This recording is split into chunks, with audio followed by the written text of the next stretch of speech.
Hey everyone, it's your host Julia back with another mini-sode for the Ethical Consumer Podcast. Now, if you're already driving, if you're already listening to it, go ahead and keep listening, but you might want to check out our YouTube as this is going to be a little bit more of a visual episode, or check out our social media pages for some of the pictures and posts of the things that I'll be sharing today. It's a little bit of a show and tell episode with some information on how you can easily incorporate more reusable products, less single use, and less plastic in your life. I was really inspired by the episode recorded last week that will be coming out this coming Tuesday with 12 Tides founder Pat Schnettler. Now, you'll have to tune in next Tuesday to listen to why we were talking about this, but it has to do with doing away with the lowest hanging fruit first. There are new technologies coming out, more companies jumping on the bandwagon with innovative packaging, but one thing we all can do is reduce our use of single-use items, the plastic bottles that end up in the ocean, the plastic caps that end up in the ocean, plastic straws especially. I know right now times are a little bit harder as far as going to your favorite coffee shop and having them fill your own cup. However, I do hope that someday we can get back to the point and reverse some of the unfortunate single-use items that we've needed to implore over the past few months of COVID. So, without further ado, one of my first and favorite swaps, if you know me well, is of course the reusable water bottle. Now, of course, the me back in 2012 had to Instagram when she bought this, but I officially know when I bought my first reusable water bottle. I'm sure I had a few back in the day from sporting events or things from my parents or other gifts, but this is the first one that I bought myself, knowing that they were a B Corp, knowing that they were giving back 1% back for the planet, and now they are in fact, I believe, carbon neutral. Let me double check on that, and I will definitely post that in the social media. But this is the first conscious purchase that I made. And I've had a couple different caps, and of course I've acquired a couple more of them throughout the years. If you know me well, couple may be a slight understatement. But one of the things I love now is that they have a new bottle that is truly a one-size-fits-all. Back in the day, this one right here was the only one they had. Your average narrow mouth, closed top, or sport top water bottle. They have since come out with a couple more designs. And again, the newest one, which does not happen to be this one because I'm resisting buying yet another bottle. But the insulated ones, they now have different caps for, so that you're able to use the hot beverage cap or you're able to use the straw cap with the same insulated tumbler. This is the one that hands down I reach for the most because if I go partway through my day with a cold beverage and then I want a hot beverage, I can make the switch just by changing the cap. Life hack, I don't know about you, but I find I drink way more water if I'm drinking from a straw. I don't think it's that I like drinking out of straws more than I like drinking out of open mouth containers. I think it's the simple fact that I do not have to unscrew a lid to take a drink, and I do not have to pull on the sport tap to get the spout to open up. Don't ask me why, just something that I've noticed. Maybe it will be helpful for you. And then, of course, I can take the straw out and use it in any other container that I want to.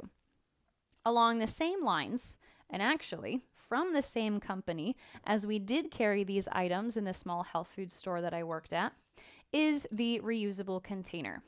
I do have a couple Rubbermaid plastic containers that I've had for years that have not been single use, that I use over and over again, putting it in the microwave, having my fiance take it to work with him for lunch. But I love the insulated reusable containers because, of course, they're reusable, but mostly because they keep my food hot. They keep my soup or my stew hot for the whole day if it really needs to be. I do remember an unfortunate incident while I was waitressing with one of my clean canteen bottles, and I couldn't have my coffee until about 3 p.m. because it was too dang hot to drink when I first put it in there.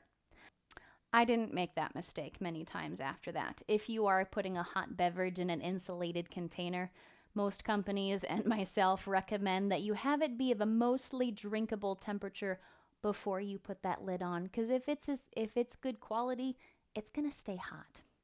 Along the same lines of food containers are Ziploc bag replacements. I happen to love the Stasher bag brand. That's just what I stumbled upon first, and it's what I've stuck with. They're made of food grade silicone. They have several different sizes. I happen to have 3.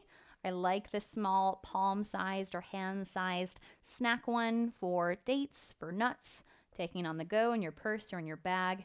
They have a couple larger sizes. I actually got one of their stand-up bags that can stand nicely on the counter for pouring into for my sister-in-law for Christmas, as she likes canning tomatoes and freezing tomatoes, and she wanted to try to do it without using a single-use plastic bag.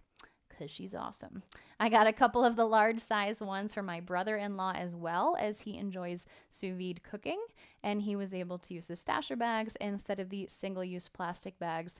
Now, I do know that you can wash plastic bags, but again, what do you do with them at the end of their life cycle? They stick around for a little bit while. You might use them 4 or 5 times. Maybe they get stained beyond recognition, or they get a hole in them, and then you do end up having to toss them. So I like these ones as alternatives for food containers, for Ziplocs, and I've even used the larger sized one for my toiletries when I've been flying on an airplane.